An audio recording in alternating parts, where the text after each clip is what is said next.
এক রাতে বনের মধ্যে ভয়ঙ্কর ঝড় বৃষ্টি শুরু হলো। প্রবল বন্যায় পাখিদের ঘরবাড়ি নদীতে ভাসিয়ে নিয়ে গেল। পাখিরা সব গৃহহীন হয়ে নিঃস্ব হয়ে পড়ল। মারে, তুই আর কাঁদিস না। আমাদের ঘরবাড়ি বন্যায় ভেসে গেছে তো কি হয়েছে? আমরা অন্য কোনো বনে গিয়ে আবার নতুন করে ঘর বাঁধবো। তুই আমার সাথে চল।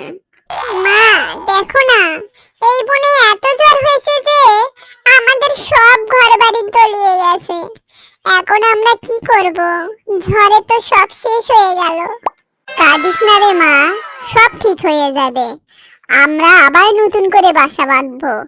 তুই চল আমার সাথে, এক্ষুনি চল। সেই ঝড় বৃষ্টির রাতে টুনি তার মেয়েকে নিয়ে নতুন একটি বনের খোঁজে বেরিয়ে পড়ল। টুনি নতুন বনের মধ্যে তার মেয়ের জন্য একটি সুন্দর ঘর বাঁধলো, কিন্তু সেখানে এক নতুন সমস্যা দেখা দিল। টুনু কোনো কাজকর্ম পাচ্ছিল না। নতুন বনে কেউ তাকে বিশ্বাস করছিল না, তাই কাজের জন্য অন্যান্য পাখিদের জমিতে গেলেও কেউ তাকে কাজে নিল না। একদিন টুনি বনের পথ দিয়ে যাচ্ছিল, হঠাৎ গর্তের নিচ থেকে কারো আর্তনাদ শুনতে পেল। বাঁচাও, বাঁচাও, আমাকে কেউ বাঁচাও। আমার কথা কি কেউ শুনতে পারছো? দয়া করে আমাকে বাঁচাও। টুনি নিচু হয়ে গর্তের দিকে তাকিয়ে দেখলো যে একটি ছোট হাঁসের বাচ্চা আটকা পড়ে আছে।